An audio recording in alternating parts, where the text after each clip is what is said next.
میں پاکستان کے لیے ہر قربانی کروں گا. میں پاکستان کے لیے اپنے بچوں کی قربانی کروں گا. Four divisions fully equipped were surrendered into enemy hands. Mr. Bhutto کی حکومت ختم ہو چکی ہے. Supreme Court will follow an old procedure it has adopted, which is to pretend to be fair. It's up to the judges to decide the court. I've read the verdict. Murdered him on false charges. اس لیے مجھ سے کون سی کوتاہی ہوئی ہے؟ عقیدہ ہے میرا پاکستان کی، اس لیے آپ کہتے ہیں کہ اس کو ہٹاؤ، اس کو مارو. کیونکہ بنیادی سوال کے ساتھ میں ہوں آپ کا میزبان ارشد شریف. آج شہید ذوالفقار علی بھٹو کو پھانسی چڑھے 35 برس گزر گئے. آج گڑی خدا بخش میں ان کی یاد میں ایک بڑا جلسہ ہوا جس میں سابق صدر آصف علی زرداری اور پاکستان پیپلز پارٹی کے چیئرپرسن بلاول بھٹو زرداری صاحب نے خطاب کیا. اور بلاول بھٹو زرداری صاحب کا کہنا تھا کہ آج پاکستان کو ایک اور بھٹو کی ضرورت ہے. آج پاکستان کو ایک اور بھٹو کی ضرورت ہے یا نہیں، اور اگر ہے تو کیوں ہے، اس پہ یقیناً بات کریں گے. لیکن اس سے پہلے ناظرین آج ایک میں آپ کو خبر دیتا چلوں کہ بہت اہم ملاقات ہوئی. ملاقات تھی وزیر اعظم نواز شریف صاحب کی chief of army staff general Raheel Sharif صاحب کے ساتھ، اور اس ملاقات میں شریک تھے D G I S I lieutenant general Zaheer ul-Islam صاحب، انٹیریئر منسٹر وزیر داخلہ چودھری نثار علی خان صاحب اور طارق فاطمی صاحب. اس میٹنگ کے میں آپ کو کچھ ویژولز بھی دکھاؤں گا اور ہمارے جو پینلسٹ ہیں ان سے پوچھیں گے کہ وہ ایکسپرٹ بھی ہیں، باڈی لینگویج بہت اچھی طرح سے جانتے بھی ہیں کہ اس میٹنگ میں کیا ہوا. اس حوالے سے ہمارے پاس جو اطلاعات آ رہی ہیں وہ جو سرکاری طور پر پریس ریلیز جاری ہوا اس میں صرف اتنا کہا گیا کہ قومی سلامتی کے امور پہ بات چیت ہوئی. لیکن ہمارے کچھ ذرائع کہتے ہیں کہ طالبان کے حوالے سے اور خاص طور پہ قیدیوں کو جو رہا کیا گیا اس حوالے سے کچھ تحفظات کا اظہار کیا گیا فوجی کمان کی طرف سے، فوجی قیادت کی طرف سے. لیکن حکومت نے اس کی کوئی کنفرمیشن نہیں دی، اور حکومت تو آج کل کنفرمیشن دینے کی بجائے فوج کا موقف اس طرح سے بھی بیان کرتی ہے کہ ای سی ایل پہ شاید ان سے جنرل پرویز مشرف کے ای سی ایل کے حوالے سے مشاورت نہیں ہوئی تھی. وزیر اطلاعات اس کے اعلانات کرتے. وزیر اطلاعات کو ایسا کرنے کی ضرورت کیا پڑی، یہ بھی اپنے پینلسٹ سے جانیں گے.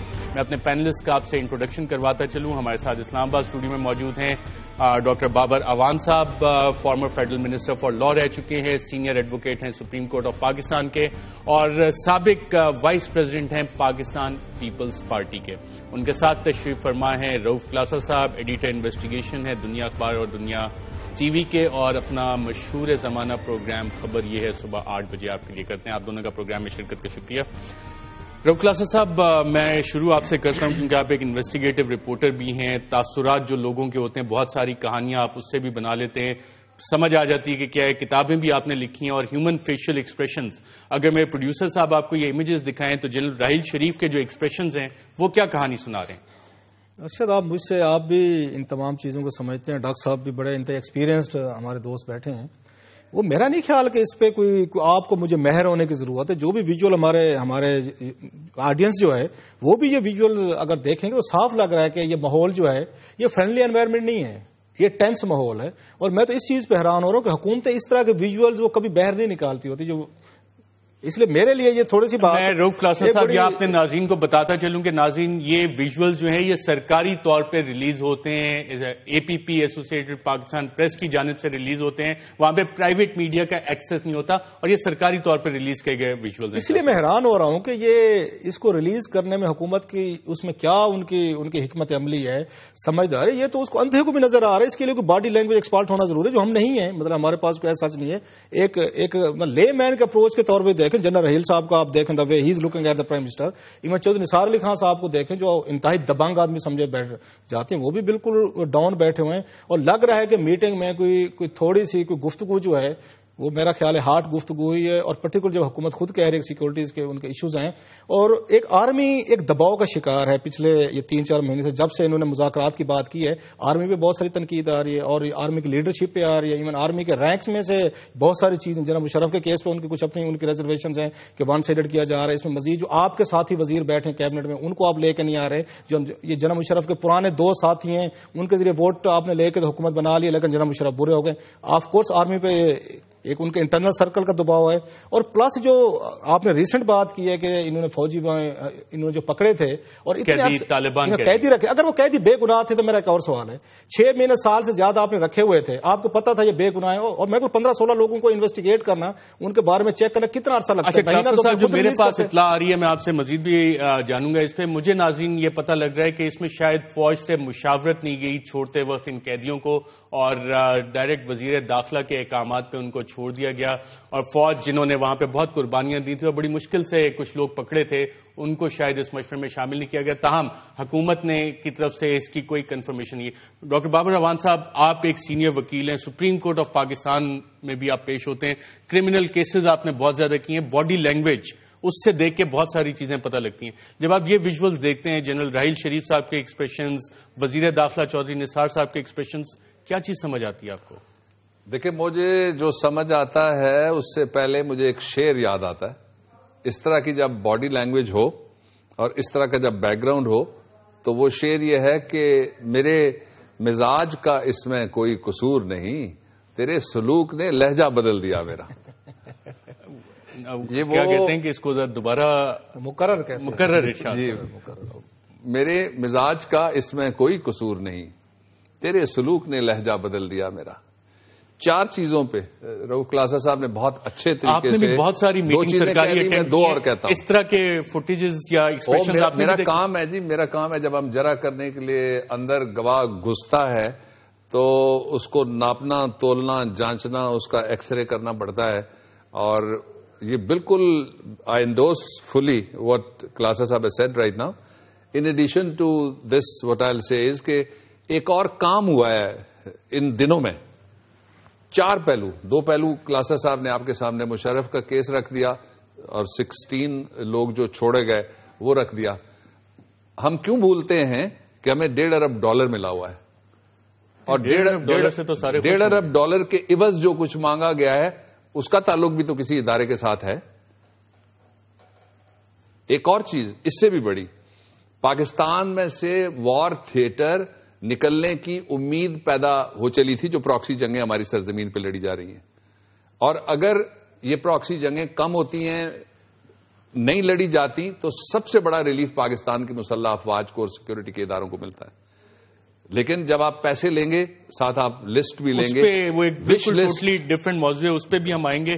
اس ایکسپریشن سے آپ کو لگ رہا ہے کہ آج معاملات کچھ اتنے اچھے نہیں تھے جتنے خوشگوار؟ جی، یہ بڑی واضح بات ہے کہ اس وقت جو سول ملٹری ریلیشنز ہیں وہ کارڈیل تو کہنا بہت مشکل ہو جائے گا، ان میں واضح طور پہ دراڑیں نظر آ رہی ہیں، اور وہ دراڑیں اس وجہ سے ہیں کہ اس وقت فوج کا ادارہ دیوار کے ساتھ لگا ہوا ہے اور بند گلی میں ان کو دھکیلا جا رہا ہے۔ چہرے کے تاثرات دیکھ کے دراڑیں نظر آ رہی ہیں یا انفارمیشن کی بیس بھی ہے؟ اسلام آباد ہے بھائی، سب کے پاس انفارمیشن ہے۔ اور یا مقبول جان صاحب، بہت شکریہ ہمیں پروگرام میں جوائن کرنے کا۔ آپ تو یہ انفارمیشن کے سارے ویژول جس طرح سے ریلیز ہوتے ہیں اس کو دیکھتے ہیں، جب یہ والے ویژولز آپ کے سامنے آتے ہیں بطور ایک انفارمیشن مینیجر کے بھی اور انفارمیشن کا حصہ ہوتے ہوئے بھی، میڈیا کا حصہ ہوتے ہوئے بھی، آپ کو کیا نظر آتا ہے ان تاثرات سے جو جنرل راحیل شریف کے چہرے پہ اور وزیر داخلہ چودھری نثار کے؟ دیکھیں، میں سیکٹری انفارمیشن رہا ہوں، اصل مسئلہ یہ ہے کہ ڈھونڈنے کی کوشش کی جاتی ہے کہ آپ کو کوئی بہتر ویژول مل جائے۔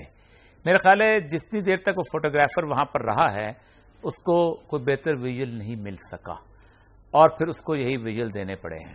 نارملی ایسے ویژول ریلیز نہیں کیے جاتے، نارملی کہا جاتا ہے کہ اوائڈ کر لیا جائے یا کوئی پرانا چلا لیا جاتا ہے، کچھ نہ کچھ کر لیا، پرانے بھی چلتے رہتے ہیں، بہت دفعہ چلے ہیں، لیکن یہ صورتحال ٹینس نظر آ رہی ہے، اور اس ٹینس کی بہت ساری وجوہات ہیں، اور وہ اس میں ایک جو رپورٹ ہے جو کہ انٹیلیجنس ایجنسیز کے درمیان چل رہی ہے کہ فوج بنیادی طور پر لوئر رینک سے لے کے اپر رینک تک ایک بہت عجیب و غریب مقمصے میں شکار ہے کہ یہاں پر 4 پالیٹیشین بیٹھ جائیں، دانشور بیٹھ جائیں، اور وہ جناب جرنیلوں کو آ کے سنانا شروع کر دیتے ہیں اور کہتے ہیں ہم فوج کو کچھ نہیں کہتے۔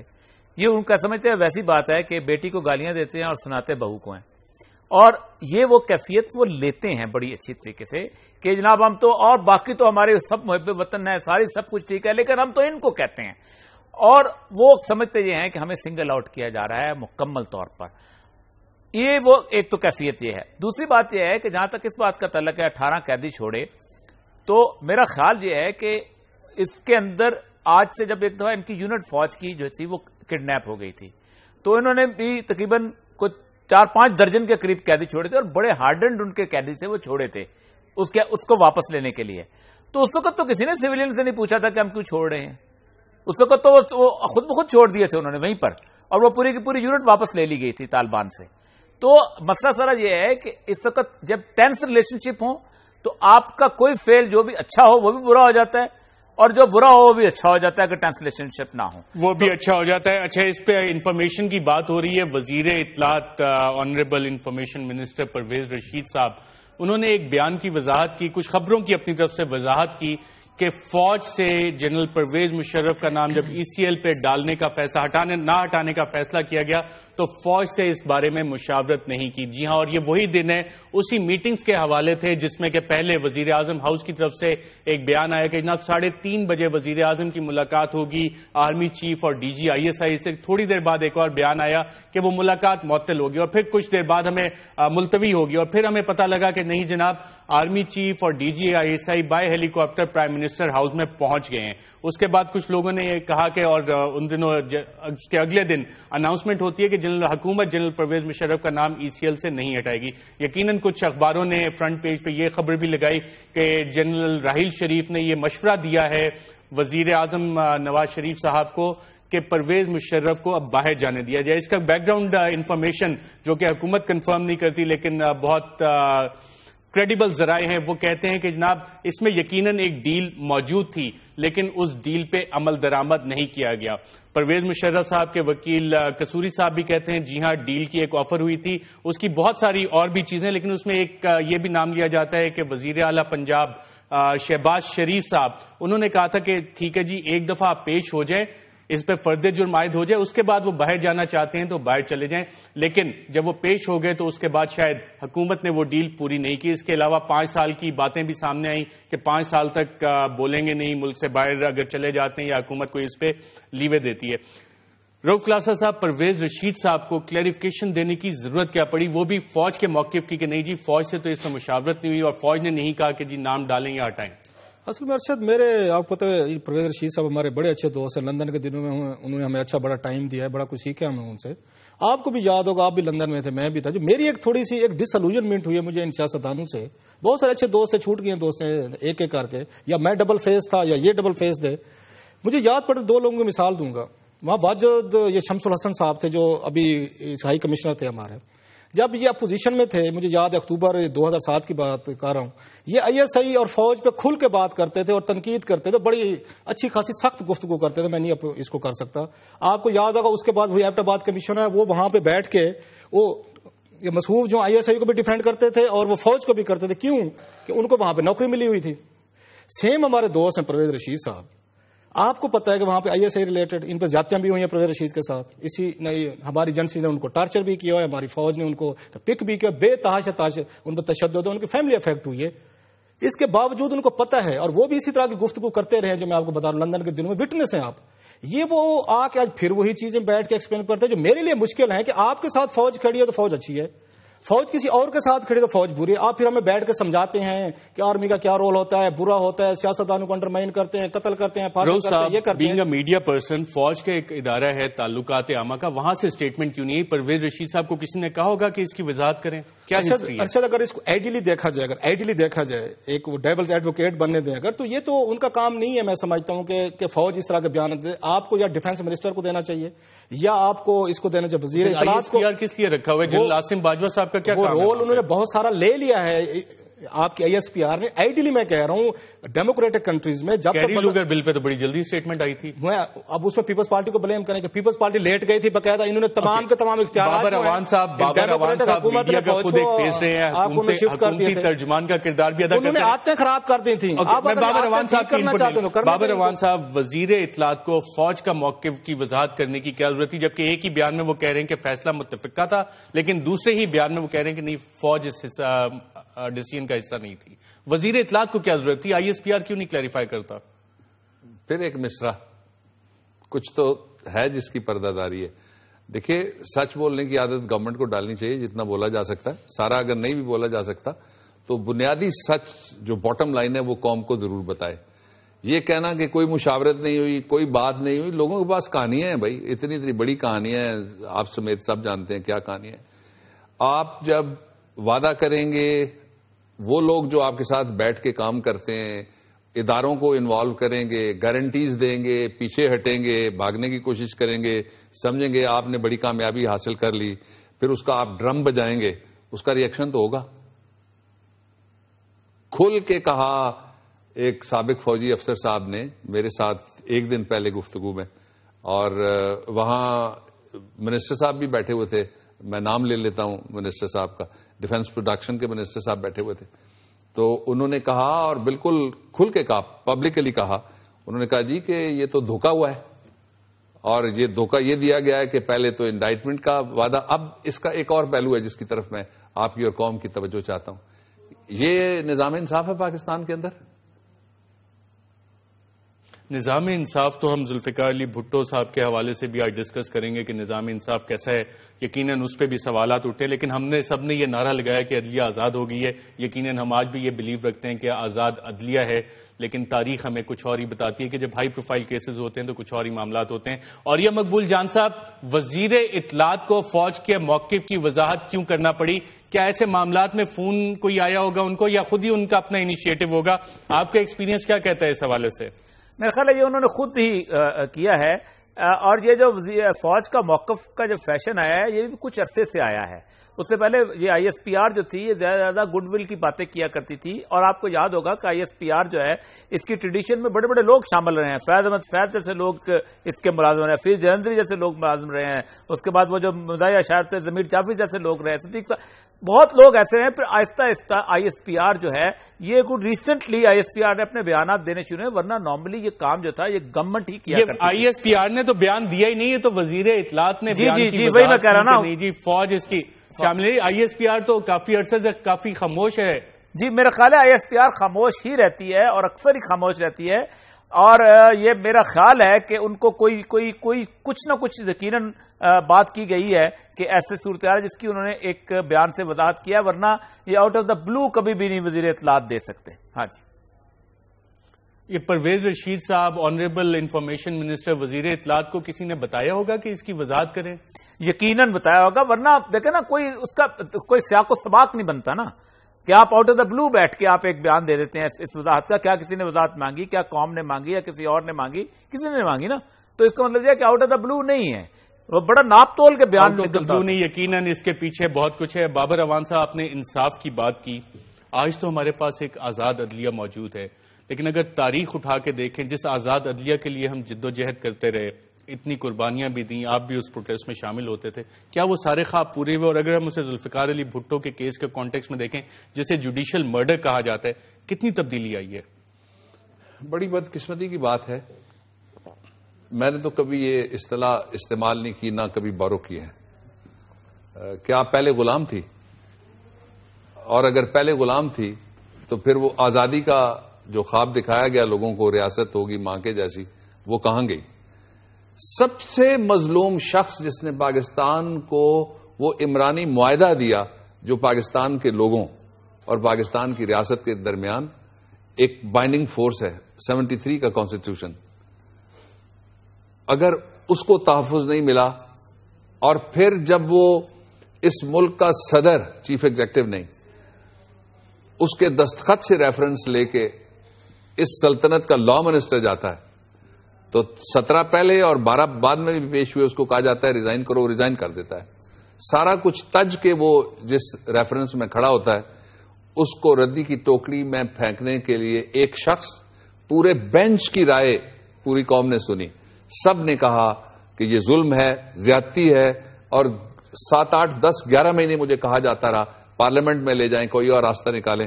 میں نے کہا پاکستان کے فوجداری نظام انصاف کے اوپر کالا سیاہ انمٹ سیاہی کا یہ نقش ہے, اس کو آپ ہی اتاریں گے, اس لیے کہ فیصلہ اس عدالت کا ہے. اور اینا گولڈی کے مقدمے سے لے کے 17 مقدمات کا حوالہ دیا, جہاں 250 سال بعد بھی, جہاں 82 سال بعد بھی مختلف جورسڈکشنز کے اندر ایسے کیس کھولے گئے تھے. میں اس بات پہ حیران ہوں کہ اگر سارا کچھ آزاد ہے تو پھر آزادیاں دلانے والا سیاست کو ڈرائنگ روموں سے آزاد کروانے والا، غریب لوگوں کو امیروں کے کلچز سے نکال کے سیاست کو گلی کوچے میں لے کے جانے والا، پاکستان کی اتنی بڑی جو ہماری جغرافیائی پوزیشن سرنڈر ہوئی تھی اس کو آزاد کرانے والا، 1 لاکھ جنگی قیدیوں میں سے کسی ایک کے خلاف بھی جو وار کرائم کا ٹریبونل نہ بننے دینے والا، اور اس پاکستان کو تیسری دنیا کے اندر ایک اہم رول دینے والا، اسلامک بلاک کو ایکٹیویٹ کرنے والا، نان الائن موومنٹ کے بانیوں میں سے ایک۔ یہ ساری ہم بات کرتے ہیں جس ریفرنس کا آپ نے ذکر کیا وہ کدھر ہے؟ آپ نے کہا ردی کی ٹوکری میں آزادی کیا غلامی؟ آپ نے کہا ردی کی ٹوکری میں وہ آف کورس کہاں گیا وہ؟ میں نے تو جس دن رؤف کلاسا صاحب موجود ہوتے تھے پوری قوم کے لوگ وہاں پہ موجود تھے، میں نے تو پہلے دن کہا تھا جس دن بھٹو ریفرنس شروع ہوا، میرے ابتدائی آرگیومنٹ یہی تھا کہ ہو سکتا ہے میرے ساتھ وہی سلوک ہو جو اس مظلوم وزیر اعظم کے ساتھ ہوا اور انصاف کٹہرے میں بقول former law minister Babar Awan sahib کے۔ ناظرین یہاں پہ ایک وقفہ لیتے ہیں، وقفے کے بعد دوبارہ حاضر ہوتے ہیں۔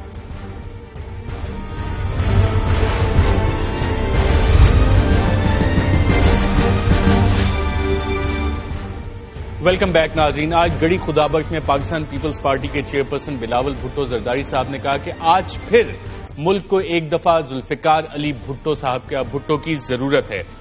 ذوالفقار علی بھٹو صاحب اپنے دور میں ان ضروریات کے بارے میں کیا کہتے تھے، آئیے سنتے ہیں۔ ہیرو روز پیدا نہیں ہوتے، میں کب تک ہیرو بنتا رہوں گا پاکستان کا؟ 65 کی جنگ میں ہیرو، تاشکنڈ میں ہیرو، انتخاب میں ہیرو، اب مجھے پھر آپ ہیرو کی بات، میں ہیرو بننے نہیں چاہتا، میں نے توبہ کی اس ہیرو بننے سے۔ ہیرو آپ اور کس کو بنائیں؟ ہیرو آپ ان کو بنائیں جو ہیرو بننے چاہتے ہیں۔ یہ غریب، یہ گناہگار ہیرو بننے نہیں چاہتے، میں ہیرو بننے نہیں چاہتا۔ میں نے کافی گالیاں سنی ہیں کہ میں اب یہ خواہش کروں کہ میں بھی ہیرو بنوں۔ جیسے میں نے کہا کہ اقتدار کا ہوس تھا، جہاں مجھے کبھی اقتدار کا ہوس نہیں تھا، اگر تھا تو مجھے اقتدار حاصل، میں پریزیڈنٹ بنا اس ملک کا، میں پرائم منسٹر بنا، اور اب میں کیا چاہتا ہوں؟ اس سے کون سا بڑا عہدہ مجھے مل سکتا ہے کہ میں ہیرو بننے کی کوشش کروں؟ میں ان کو کہا جناب میں ہیرو بننے نہیں چاہتا، میں ایک منصفانہ فیصلے کی تلاش میں ہوں، میں اس فیصلے کی تلاش میں ہوں جس میں پاکستان کی سالمیت مضبوط ہو، جس میں پاکستان کی حاکمیت کو کوئی خطرہ نہ پہنچے، جس میں بیرونی مداخلت نہ ہو۔ میں اس مسئلے کے سرچ میں ہوں۔ جی آپ نے سنا سابق وزیر اعظم شہید ذوالفقار علی بھٹو صاحب فرماتے ہیں کہ میں ہیرو نہیں بننا چاہتا، میں پریزیڈنٹ بنا اس ملک کا، وزیر اعظم بنا، ساتھ ساتھ انہوں نے اپنی خدمات بھی گنوائی اور کہا کہ ملک میں حاکمیت چاہتے ہیں اور ایک منصفانہ فیصلے کی انہیں تلاش ہے۔ بابر اعوان صاحب، جب ذوالفقار علی بھٹو صاحب یہ بات کہتے ہیں اور آج کے حالات دیکھتے ہیں اور بلاول بھٹو زرداری صاحب کہتے ہیں کہ آج اس ملک کو ایک بار پھر بھٹو کی ضرورت ہے، کیا مطلب نکالتے ہیں آپ؟ میرا خیال یہ ہے جی کہ بھٹو کی ضرورت کل بھی تھی، آج بھی ہے اور آئندہ بھی رہے گی۔ ایک نظریہ ہے اس کا ایک سبب، اس کا دوسرا سبب یہ ہے کہ جس سیلف لیسنس کے ساتھ اپنی ذات کو مائنس کر کے، اپنی ذات کو پیچھے رکھ کے قومی مقاصد، آپ دیکھیے اس وقت ہم ایک ہاری ہوئی قوم تھے، ہم ایک شکست خوردہ سپاہ تھے بدقسمتی کے ساتھ، وہاں سے نکال کے آپ پھر ایٹمی طاقت کے خواب دیکھنا، وہاں تک قوم کو لے کے جانا، وہاں سے نکال کے پھر لوگوں کو کھڑا کر کے پاکستان کے بارے میں امید دینا۔ آج دیکھیے نا، کوئی فیڈریشن کا نام لینے والا ہے؟ آج جو بھی اٹھتا ہے وہ اندھیرے بیچتا ہے، اندھیروں کے سوداگر۔ اور میں ایک بات صرف دوسرا، آپ اس میں انڈر لائن میسج سمجھنے کی کوشش کریے جو اب شہید قائد عوام کہہ رہے تھے۔ وہ کہہ رہے تھے کہ کسی ایک کا ہی حق نہیں ہے، وہ کہہ رہے تھے کہ میرے لوگ میرے ہیرو ہیں. وہ کہہ رہے تھے کہ میں ان کے لیے ہیرو کی زندگی چاہتا ہوں, میں ان کے لیے منصفانہ فیصلہ چاہتا ہوں, میں ان کے لیے منصفانہ زندگی چاہتا ہوں. رؤف کلاسا صاحب, تاشقند 1965 انتخابات. ارشد, میں جب یہ لائنز سن بھی رہا تھا اور دیکھ بھی رہا تھا, ایک تو آپ کی پروڈکشن ٹیم کو مسٹ اپریشیٹ کہ یہ فوٹیج جو دیکھا, میں نے پہلے نہیں دیکھا, ہو سکتا ہے باقی کچھ لوگوں نے دیکھا ہو, یہ بڑا غیر معمولی فوٹیج ہے اور تقریر ہے جو یہ کم از کم میں نے تو پہلی دفعہ یہ دیکھی ہے, تو اس لیے آپ کی پروڈکشن ٹیم یہ مسٹ بھی اپریشیٹڈ کہیں سے ڈھونڈ کے لیے. ایک ہونا چاہیے تھا کہ ڈیٹ ہونی چاہیے تھی اس کے ساتھ. میرا خیال ہے یہ 76 70 یہ 7 کے قریب کی تقریر لگ رہی ہے مجھے, جو میرا اندازہ ہے, کیونکہ بھٹو صاحب یہ کہہ رہے ہیں کہ میں صدر بھی رہا ہوں, میں وزیر اعظم بھی رہا ہوں, یہ 76 یا 77 کے قریب کی لگ رہی ہے. تو مجھے مارک اینٹنی یاد آیا ہے, مطلب جو آپ ان کا دیکھیں کمانڈ کی طرح. بھٹو صاحب ایک like a good politician, he is acting as well. اگر آپ نے ان کا فوٹیج دیکھا ہوگا, انہیں پتہ کنٹرول ہے اپنے ایک ایک لفظ پہ, اپنے ایک ایک جسچر پہ, کہ میں نے ادائیگی کیسے کرنی ہے, میں نے اس پہ امپیکٹ کیسے ڈالنا ہے, اس میں نے تھوڑا سا ڈیپ انٹو جا کے لوگوں کو ایموشنز کو کیسے میں نے یہ کرنا ہے. جو میرے ذہن میں آئے, شیکسپیئر کا بہت اعلیٰ ایک کریکٹر, ایک political character, particular Julius Caesar کا, مارک اینٹنی کی اگر کبھی آپ سپیچ سنیں, آپ نے پڑھی ہوگی یقیناً, بہت سارے لوگوں نے پڑھی ہوگی, اتنی بڑی ہم اس کی لمبی تقریر تو نہیں سن سکے ان کی, تو مجھے تو کہیں نہ کہیں وہی سمٹمز لگے ہیں مارک اینٹنی کی. کبھی آپ تقریر اٹھائیں اور کبھی بھٹو صاحب کے الفاظ دیکھیں, so it was one of the impressive one, no doubt.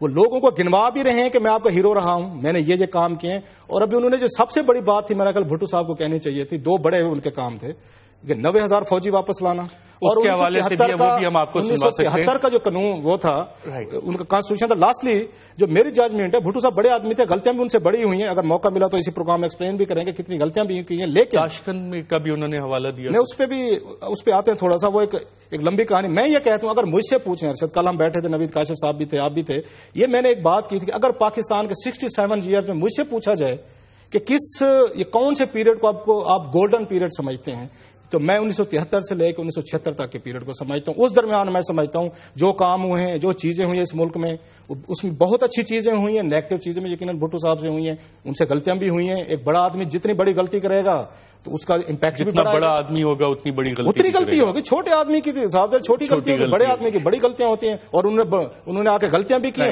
عاریہ مقبول جان صاحب, آپ کیا کہنا چاہیں گے اس حوالے سے؟ بلاول بھٹو زرداری صاحب کہتے ہیں, دیکھیں یہ تقریر بہت خوبصورت بات انہوں نے کی ہے.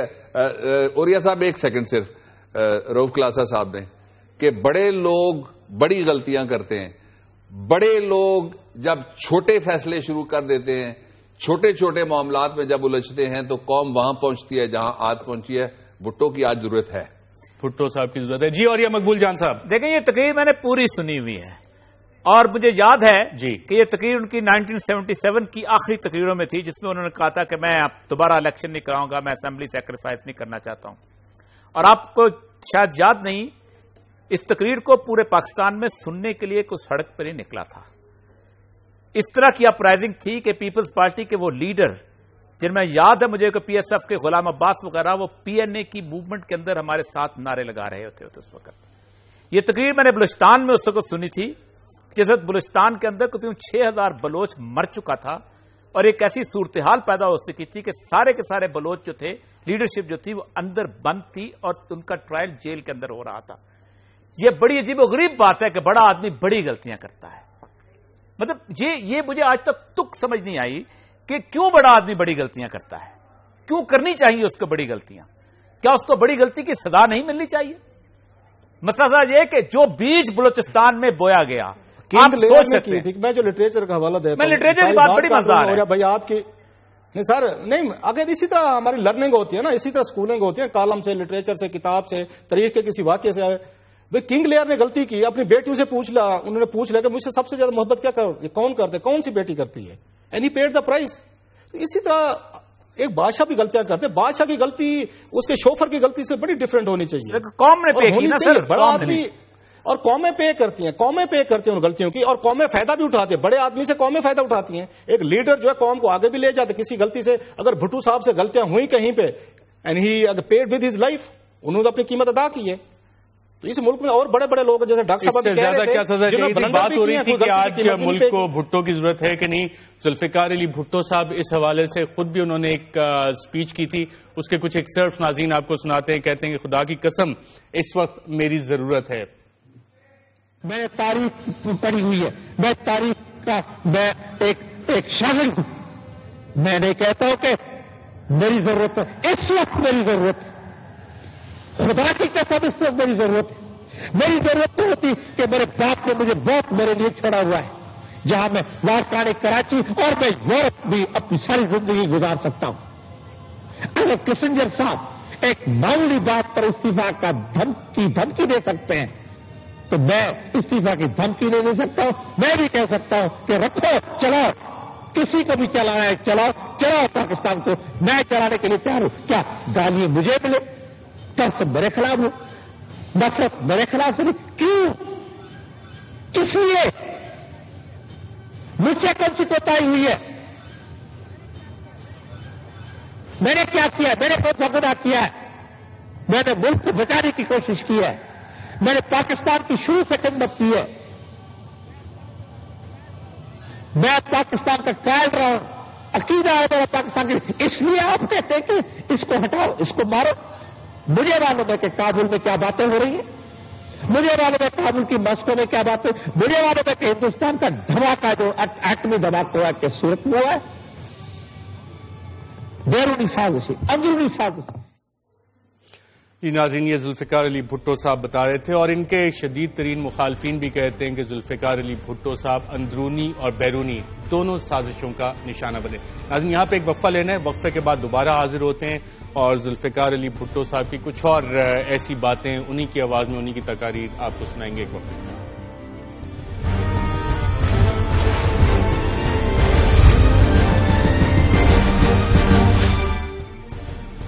ویلکم بیک ناظرین، آج کا دن پاکستان میں سیاسی مقدمات کی تاریخ کے حوالے سے بہت اہم ہے۔ ہم آپ کو تاریخ میں لے چلتے ہیں اور تاریخ سے کچھ یادیں اور کچھ باتیں آج کے دن کے حوالے سے آپ کو دکھاتے ہیں۔ بھٹو کی حکومت ختم ہو چکی ہے، سارے ملک میں مارشل لا نافذ کر دیا گیا ہے، قومی اور صوبائی اسمبلیاں توڑ دی گئی ہیں، صوبائی گورنر اور وزیر ہٹا دیے گئے ہیں۔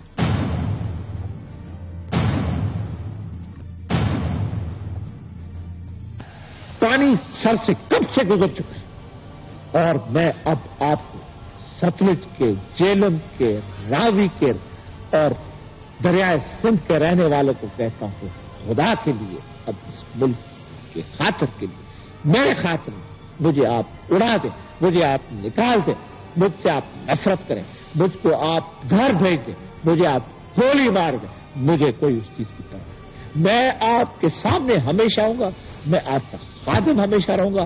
میں مسلمان ہوں، میں مسلمان کا بچہ ہوں، میں پاکستان کے لیے جان دی ہے، میں پاکستان کے لیے جان دوں گا، میں پاکستان کے لیے ہر قربانی کروں گا، میں پاکستان کے لیے اپنے بچوں کی قربانی کروں گا، میں پاکستان کے آپ کے لیے قربانی کروں گا۔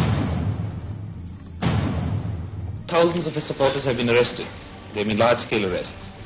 Troops have been called from the border regions. Border patrol units have been called. Security measures are truly overwhelming, truly oppressive. And I believe people are also in a state of shock. So for these reasons, there has not been any widespread agitation. There have been small incidences and there have been bomb blasts and subversion. But this situation cannot last forever. If it is quiet, it is the silence of a graveyard, or the silence of a boiling pot, or a time bomb.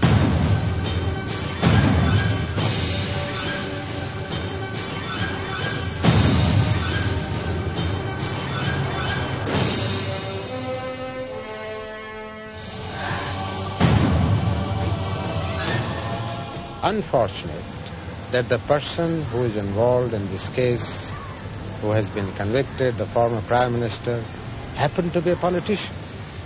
He happened to be the former Prime Minister of Pakistan. He happened to be the chairman of the People's Party. But that does not make him or anybody else above the law.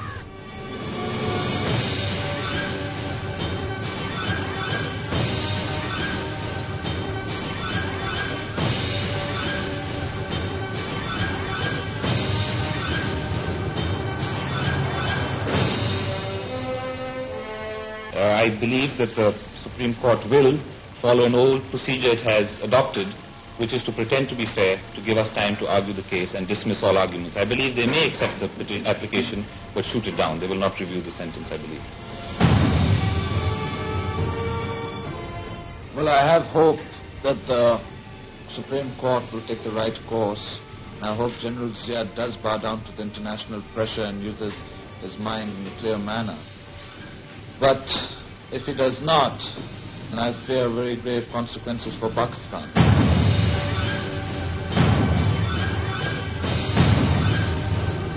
People are not allowed to travel. People are not allowed to voice their own opinions. People are not allowed to voice their ideas.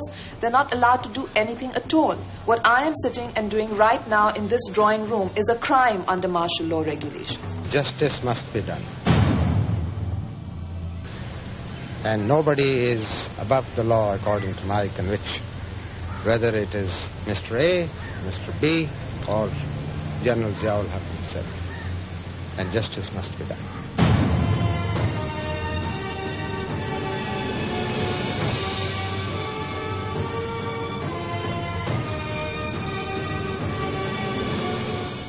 Well, feelings for a son which he has for a father. If he's hung, naturally I will feel very sorry that they've hung him. They've murdered him. They haven't just given justice. They've murdered him on false charges. And that will make my blood boil, and I will go back to Pakistan and take revenge with my brothers in Pakistan. It's up to the judges to decide the court. I've read the verdict.